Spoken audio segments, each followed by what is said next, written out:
ಸರಸ್ವತಿ ಲಕ್ಷ್ಮೀ ಪ್ರಿಯೆ. ಒಂದ್ ವೇಳೆ ವಿಕ್ರಮ್ ಬದುಕಿದ್ದು ಅವನ್ ಲಕ್ಷ್ಮಿನ ಹೊಡ್ಕೊಂಡು ಮನೆಗೆ ಬಂದ್ಬಿಟ್ರೆ ಲಕ್ಷ್ಮಿ ಶಾಶ್ವತವಾಗಿ ನಮ್ಮ ಮನೆಗೆ ಉಳ್ಕೊಂಡ್ ಬಿಡ್ತಾಳ. ಹಾಗಾಗಬಾರ್ದು. ಒಂದ್ ವೇಳೆ ವಿಕ್ರಮ್ ಬದುಕಿದ್ರೆ ಇವತ್ತಲ್ಲ ನಾಳೆ ಅವನ್ ಸಿಕ್ಕೇ ಸಿಗ್ತಾನೆ, ನಮ್ಮ ಮನೆಗೆ ಬಂದೇ ಬರ್ತಾನೆ. ಆದ್ರೆ ನನ್ನ ಮಗನಾಗಿ ಅದಕ್ಕೂ ಮುಂಚೆ ಆ ಭಿಕಾರಿ ಲಕ್ಷ್ಮಿನ ಮನೆಯಿಂದ ಓಡಿಸ್ಬಿಡ್ಬೇಕು.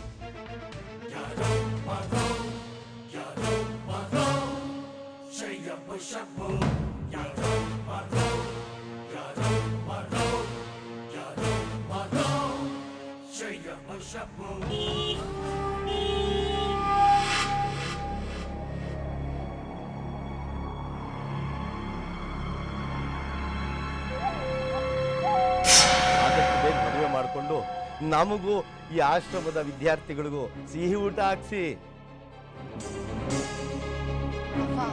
ಪ್ರೇಮಿಗಳ ಮಧ್ಯೆ ಜಗಳ ಬರಬಾರ್ದು ಕಣ್ರವ್ವ. ಒಬ್ರಿಗೊಬ್ರು ಸೋಲ್ಬೇಕು, ಆಗ್ಲೇ ಜೀವನ ಪಸಂದಾಗಿರೋದು. ಇತ್ತೀಚೆಗೆ ನಮ್ಮ ಪಾರ್ಲರ್ ಕಡೆ ನೀವಿಬ್ರು ಬರಲೇ ಇಲ್ಲ. ಮದುವೆ ಮಾಡ್ಕೊಂಡು ಹನಿಮೂನ್ಗೆ ಏನಾದ್ರು ಹೋಗಿದ್ರೆ? ಯಾಕೆ ಹೀಗೆಲ್ಲ ಆಗ್ತಾ ಇದೆ? ನನ್ನ ಕಣ್ಗಳು ಎಲ್ಲನೂ ನಿಜ ಅಂತ ನಂಬ್ತಾ ಇದೆ, ಆದರೆ ನನ್ನ ಮನಸ್ಸು ಮಾತ್ರ ಇದೆಲ್ಲ ನಿಜ ಅಲ್ಲ ಸುಳ್ಳು ಅಂತ ಹೇಳ್ತಾ ಇದೆ. ಯಾಕೆ ಹೀಗೆ?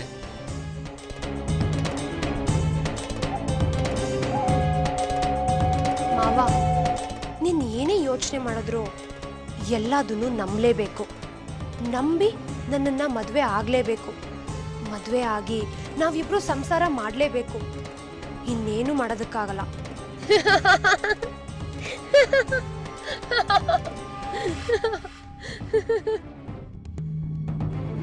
ಯಾಕೆ ಮಯೂರು ಹಾಗೆ ನಗ್ತಾ ಇದೆಯಾ?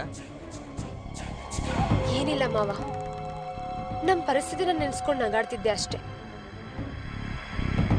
ನಾವು ಜೀವನದಲ್ಲಿ ಹೇಗೆಲ್ಲ ಬದುಕಬೇಕು ಅಂತ ಅನ್ಕೋತೀವಿ, ಆದ್ರೆ ಅದೇನು ನಡೆಯಲ್ಲ. ಹೇಗ್ ಬದುಕಬಾರ್ದು ಅನ್ಕೋತೀವೋ ಅದೇ ಮೊದಲು ನಡೆಯೋದು. ನಾವು ಅನ್ಕೊಂಡಿದ್ದೆಲ್ಲ ಎಷ್ಟೊತ್ತಿಗೆ ನಮ್ಮ ಜೀವನದಲ್ಲಿ ನಡೆದೋಗಿದ್ರೆ ನಮ್ದೇ ಒಂದು ಪುಟ್ಟ ಸಂಸಾರ. ಆ ಸಂಸಾರದಲ್ಲಿ ನಾನು, ನೀವು, ನಮ್ಮ ಮಗು.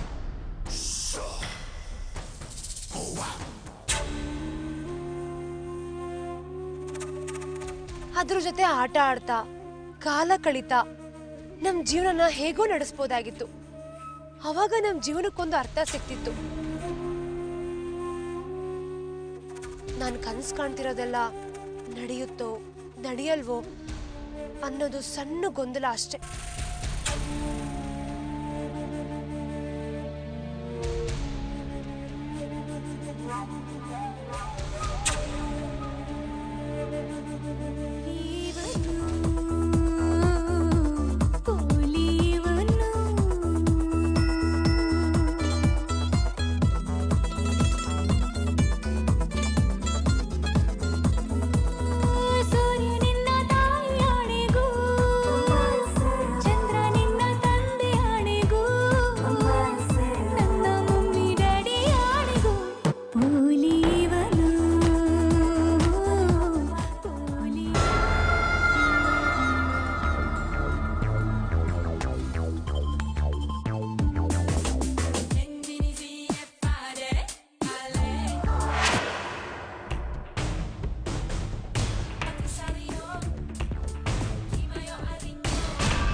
ಮಯೂರಿ, ನಾನೇ ಫೋನ್ ರಿಸೀವ್ ಮಾಡ್ತಾ ಇದ್ನಲ್ಲ. ಮಾವ, ಡ್ರೈವ್ ಮಾಡ್ಬೇಕಾದ್ರೆ ಫೋನ್ ರಿಸೀವ್ ಮಾಡೋದು ಅಷ್ಟು ಸೇಫ್ ಅಲ್ಲ. ಇದು ಇಂಪಾರ್ಟೆಂಟ್ ಕಾಲ್ ಅನ್ಸುತ್ತೆ, ನಾನೇ ಅಟೆಂಡ್ ಮಾಡ್ತೀನಿ, ನೀವು ಡ್ರೈವ್ ಮಾಡಿ.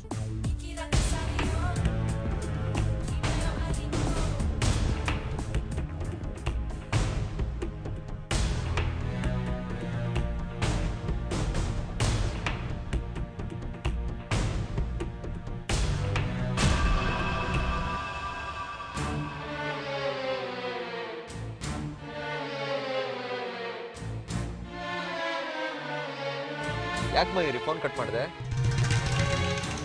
ಏನಿಲ್ಲ ಮಾವ, ಯಾವುದೋ ಅನ್ನೋನ್ ನಂಬರ್.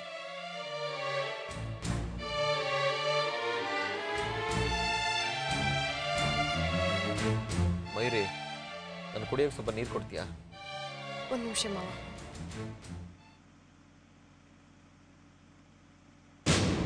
ಮಾವ, ನೀರ್ ಖಾಲಿಯಾಗಿ ಹೋಗ್ಬಿಟ್ಟಿದೆ. ಒಂದು ನಿಮಿಷ ಗಾಡಿ ಸೈಡ್ಗೆ ಹಾಕಿ ತಗೊಂಬಂದ್ಬಿಡ್ತೀನಿ. ಪರವಾಗಿಲ್ಲ ಬಿಡು ಮಯೂರಿ, ನಮ್ಮ ಮನೆಗೆ ಹೋಗಿ ಕುಡಿತೀನಿ. 2 ನಿಮಿಷ ಮಾವ, ಗಾಡಿ ಸೈಡ್ಗೆ ಹಾಕಿ ತಂದ್ಬಿಡ್ತೀನಿ.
सरस्वती लक्ष्मी प्रिये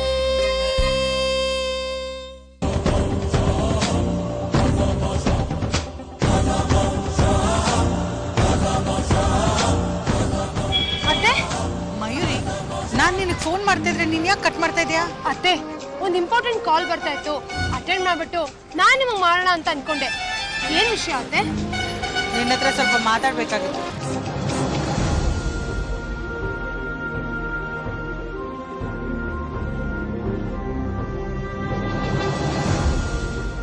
ಅತ್ತೆ, ಇಲ್ಲಿ ಬೇಡ, ಅಲ್ಲೋಗಿ ಮಾತಾಡೋಣ, ಯಾವ ಡಿಸ್ಟರ್ಬೆನ್ಸು ಇರಲ್ಲ. ಸರಿ.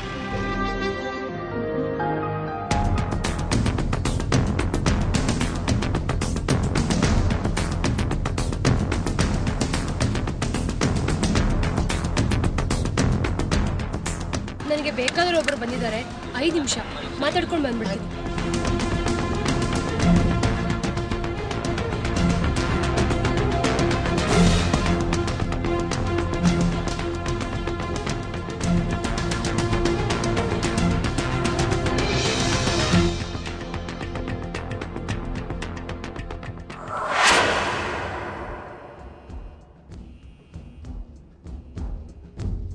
ಅತ್ತೆ, ನೀವು ಹೇಳ್ತಿರೋದೆಲ್ಲ ನಿಜನಾ? ಹೌದು ಮಯೂರಿ, ಯಾವುದನ್ನ ನಂಬೋದು ಯಾವುದನ್ನ ನಂಬಾರ್ದು ಒಂದೂ ಗೊತ್ತಾಗ್ತಾ ಇಲ್ಲ. ಪ್ರತಿದಿನ ಬೆಳಗಿಂದ ಸಂಜೆವರೆಗೂ ನಮ್ಮ ಮನೇಲಿ ಏನಾದರೂ ಒಂದು ಸಮಸ್ಯೆ ಇದ್ದೇ ಇರತ್ತೆ. ಇದಕ್ಕೆಲ್ಲ ಮೂಲ ಕಾರಣ ಆ ಲಕ್ಷ್ಮಿ. ಅವಳನ್ನ ಹೇಗಾದರೂ ಮಾಡಿ ನಮ್ಮ ಮನೆಯಿಂದ ಹೊರಗೆ ಹಾಕಿದ್ರೇನೆ ನನ್ನ ನೆಮ್ಮದಿ. ಅತ್ತೆ, ನೆಮ್ಮದಿ ಸಿಗುತ್ತೆ, ಟೆನ್ಷನ್ ತಗೋಬೇಡಿ. ನಾಳೆ ಸಂಜೆ ಒಳಗೆ ಆ ಭಿಕಾರಿ ಲಕ್ಷ್ಮಿ ಆ ಮನೆಯಿಂದ ಹೊರಗೋಗಿರ್ತಾಳೆ, ಸರಿನಾ? ನಾಳೆ ಸಂಜೆ ಒಳಗೇನಾ? ಅದು ಅಸಾಧ್ಯದ ಮಾತು. ಅತ್ತೆ, ನಿಮ್ಮ ಬಾಯಿಂದ ಇಂಥ ಮಾತಾ ನಾನ್ ನಿರೀಕ್ಷೆ ಮಾಡಿರ್ಲಿಲ್ಲ. ನೀವೇ ಹೇಳ್ತಿದ್ರಿ, ಪ್ರಪಂಚದಲ್ಲಿ ಯಾವುದೂ ಅಸಾಧ್ಯ ಇಲ್ಲ, ಪ್ರಯತ್ನ ಪಟ್ರೆ ಎಲ್ಲ ಸಾಧ್ಯ, ಅದಕ್ಕೂ ಮುಂಚೆ ಆತ್ಮವಿಶ್ವಾಸ ಇರಬೇಕು ಅಂತ.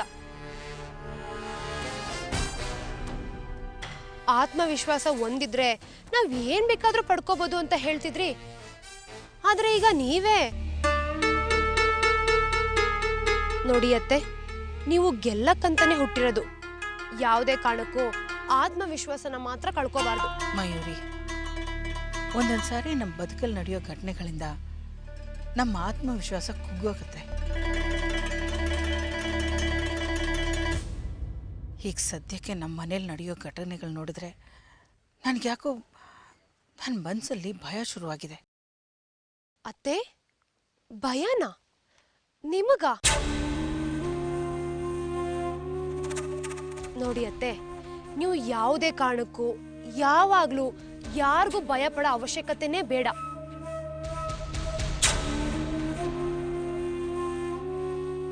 ನಿಮ್ಮಿಂದ ನಾನಿದ್ದೀನಿ. ನಿಮ್ಗೆ ಏನೇ ಪ್ರಾಬ್ಲಮ್ ಬಂದ್ರು ಅದನ್ನ ನಾನ್ ಫೇಸ್ ಮಾಡ್ತೀನಿ. ಯಾವತ್ತು ನೀವು ಸರಸ್ವತಿ ಸಾಮ್ರಾಜ್ಯದ ರಾಣಿ ಆಗಿರ್ಬೇಕು, ಅದೇ ನನ್ನ ಆಸೆ. ಆದ್ರೂ ಮಯೂರಿ, ಅತ್ತೆ ನೋಡಿ, ಲಕ್ಷ್ಮಿ ನಿಮ್ಮ ಮನೆಯಿಂದ ನಾಳೆ ಹೊರಗೋಗೋದಂತೂ ಖಂಡಿತ. ನೀವು ಇದ್ರ ಬಗ್ಗೆ ಏನೂ ಯೋಚನೆ ಮಾಡಬೇಡಿ, ನಾನು ಗ್ಯಾರಂಟಿ ಕೊಡ್ತೀನಿ. ಈಗ ಹೋಗೋಣವಾ?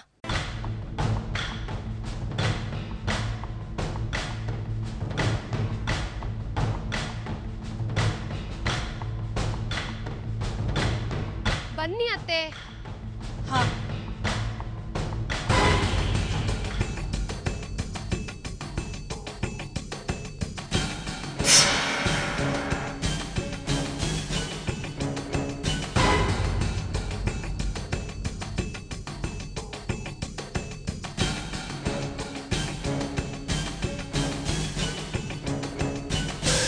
ಸರಿ ಮಯೂರಿ, ಬಾಯ್. ಬರ್ತೀನಿ.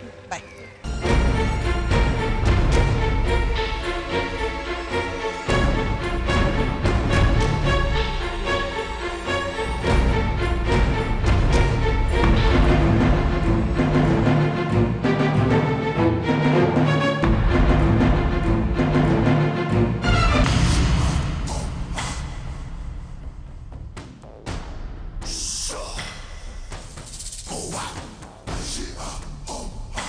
ಮಯೂರಿ, ಮಾವ ಎಲ್ಲಿ ಹೋಗ್ಬಿಟ್ಟಿದ್ರಿ ನೀವು?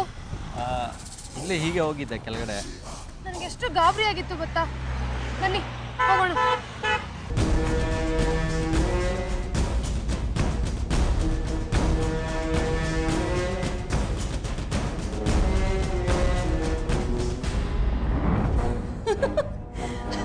ಮಮ್ಮಿ, ಮಮ್ಮಿ, ಏನ್ಮಾ ಇದು?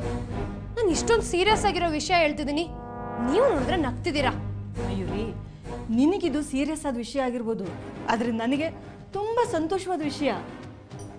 ಒಂದೊಂದು ಸಾರಿ ನಾವೇ ಬುದ್ಧಿವಂತರು ಅಂತ ಮಾಡೋ ಕೆಲಸ ನಮ್ಮ ಸೋಲಿಗೆ ಕಾರಣವಾಗುತ್ತೆ. ಇವತ್ತು ಆ ಪರಿಸ್ಥಿತಿ ಸರಸ್ವತಿಗೆ ಬಂದಿದೆ. ಆಗಲೇಬೇಕಾಗಿತ್ತು, ಅವಳ ಜೀವನದಲ್ಲಿ ಈಗಾಗಲೇ ಬೇಕಿತ್ತು.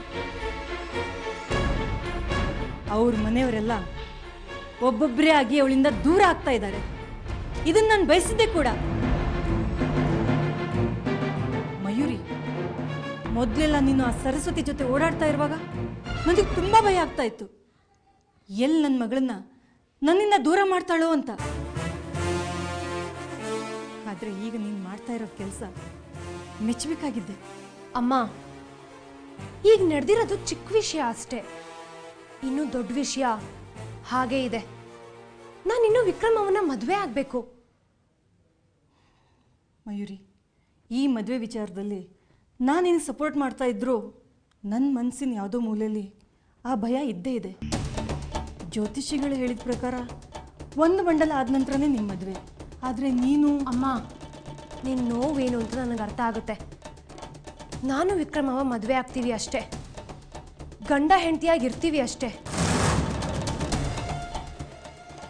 ಆದರೆ ಗಂಡ ಹೆಂಡತಿಯಾಗಿ ಸಂಸಾರ ಮಾಡಲ್ಲ, ಗಂಡ ಹೆಂಡತಿಯಾಗಿ ಬದುಕಲ್ಲ. ಮಯೂರಿ, ಇದೇನು ಹೀಗೆ ಹೇಳ್ತಾ ಇದೀಯಾ? ನನ್ನ ಮಗಳು ಮದುವೆ ಆಗಿ ಜೀವನದಲ್ಲಿ ಸುಖವಾಗಿ ಸಂತೋಷವಾಗಿ ಬಾಳ್ಬೇಕು ಅಂತ ಬಯಸ್ತವಳು ನಾನು. ಆದರೆ ನೀನು... ಸರಿ ಬಿಡು, ನೀನೀಗ ಬೆಳೆದಿದೀಯಾ, ಏನೋ ಪ್ಲ್ಯಾನ್ ಮಾಡ್ತೀಯ.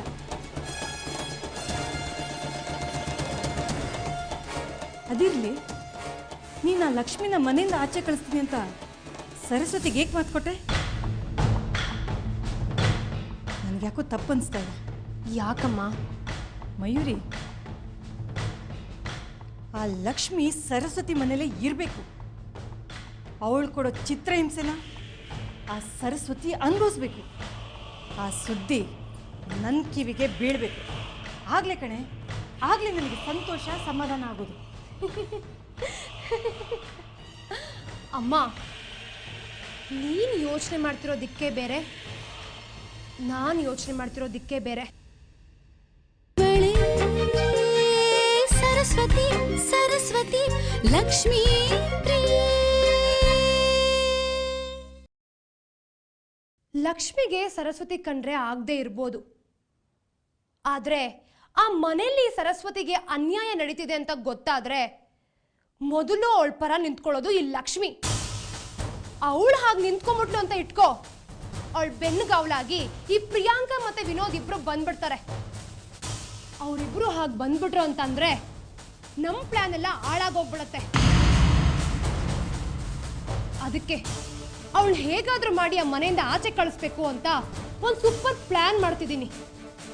ನನ್ನ ಲೆಕ್ಕಾಚಾರ ಪ್ರಕಾರ ಅವಳ ಮನೆಯಿಂದ ಆಚೆ ಹೋದ್ರೆ ವಿನೋದ್ ಮತ್ತೆ ಪ್ರಿಯಾಂಕಾ ಇಬ್ರು ಆಟೋಮೆಟಿಕ್ ಆಗಿ ಹೊರಟೋಗ್ತಾರೆ.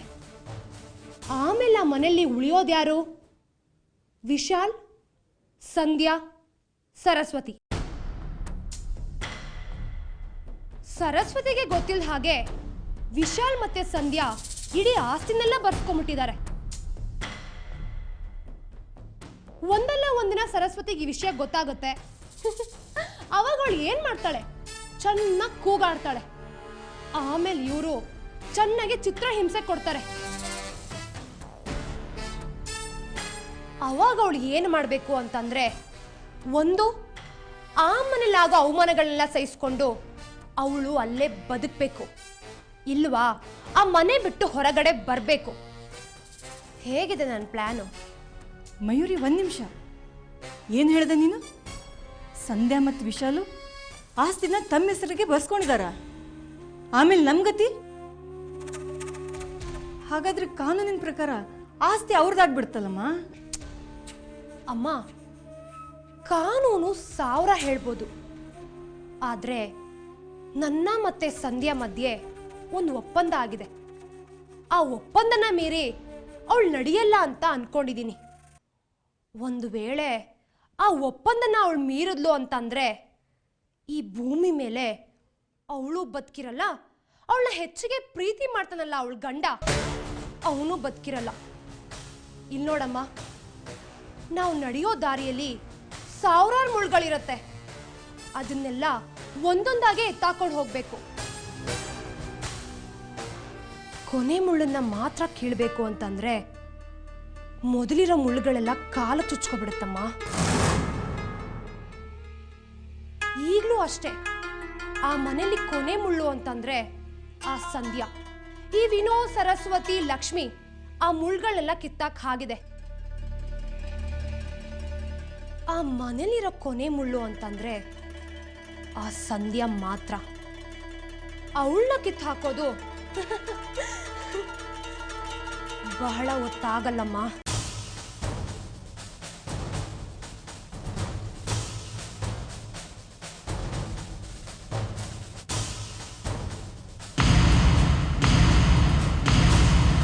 ಮಯೂರಿ, ನೀನ್ ಹೇಳಿದ್ದು ನಾವ್ ಅನ್ಕೊಂಡಿದ್ದು ಯಾವುದು ನಡೀತಾ ಇಲ್ಲ. ಪ್ರತಿಯೊಂದು ಹಂತದಲ್ಲೂ ಸೋಲ್ತಾನೆ ಬರ್ತಾ ಇದ್ದೀವಿ. ಇದಕ್ಕೇನ್ ಕಾರಣ? ಮಾತಾಡು ಮಯೂರಿ. ಸುಮ್ಮನೆ ಈ ರೀತಿ ಮೌನವಾಗಿ ನಿಂತಿದ್ರೆ ನಾನು ಏನಂತ ಅನ್ಕೊಳ್ಳಿ?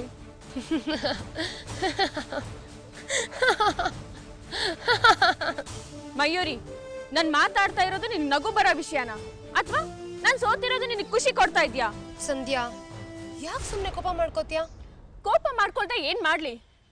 ಸೋತೋಗ್ಬಿಟ್ನಲ್ಲ ಅನ್ನೋ ದುಃಖದಲ್ಲಿ ನಾನಿದ್ರೆ ನಿನ್ ಪಾಡಿಗೆ ನೀನ್ ನಗ್ತಿದ್ಯಾ? ಮಯೂರಿ, ನೀ ನನಗೇನಂತ ಮಾತು ಕೊಟ್ಟಿದ್ದೆ ಹೇಳು? ಅತ್ತೆ ಕೈಯಿಂದ ಲಕ್ಷ್ಮಿ ಸಾಯೋ ಥರ ಮಾಡಿ ಅತ್ತೆನ ಜೈಲ್ ಪಾಲ್ ಮಾಡ್ತೀನಿ ಅಂತ. ಆದ್ರೆ ಈಗ ಆಗಿದ್ದೇನು? ಈ ವಿಷಯದ ಬಗ್ಗೆ ಮಾತಾಡೋಣ ಅಂತ ನಾನು ಬಂದ್ರೆ ನಿನ್ ಪಾಡಿಗೆ ನೀನ್ ನಗ್ತಾ ಇದ್ಯಾ? ನೋಡು ಸಂಧ್ಯಾ, ಆ ಮನೆಯಲ್ಲಿ ಸರಸ್ವತಿ ಅತ್ತೆ ಸೊಪ್ಪು ಕಡಗಬೇಕು ಅಂದ್ರೆ ಅಡ್ಡಿಯಾಗಿರೋದು ಆ ಲಕ್ಷ್ಮಿ. ಅತ್ತೆ ನಿನ್ ಸೇವಕಳಾಗಿ ಗುಲಾಮ್ಲಾಗಿ ಆ ಮನೇಲಿ ಇರಬೇಕು ಅಂದ್ರೆ ಲಕ್ಷ್ಮಿ ಇರಬಾರ್ದು. ಲಕ್ಷ್ಮಿಗೆ ಅತ್ತೆ ಮೇಲೆ ಎಷ್ಟೇ ಕೋಪ ಇದ್ರು ನೀನ್ ಸರಸ್ವತಿ ಅತ್ತೆ ವಿರುದ್ಧ ನಿಂತ್ಕೋತೀಯ ಅಂತ ಅವಳಿಗೇನಾದ್ರೂ ಗೊತ್ತಾಗೋಯ್ತೋ ಖಂಡಿತವಾಗ್ಲೂ ಅವಳದನ್ನ ಸಹಿಸ್ಕೊಳ್ಳಲ್ಲ. ಅವ್ರ ಸಪೋರ್ಟ್ ಆಗಿ ನಿಂತ್ಕೊಂಡೇ ನಿಂತ್ಕೋತಾಳೆ. ಅವಳೇನಾದ್ರೂ ಹಾಗೆ ಮಾಡಿದ್ಲೋ ನಿನ್ನ ಕತೆ ಮುಗೀತು. ಆಮೇಲೆ ನಾವ್ ಯಾರು ಏನೇ ಮಾಡಿದ್ರು ಏನೂ ಮಾಡಕ್ಕಾಗಲ್ಲ.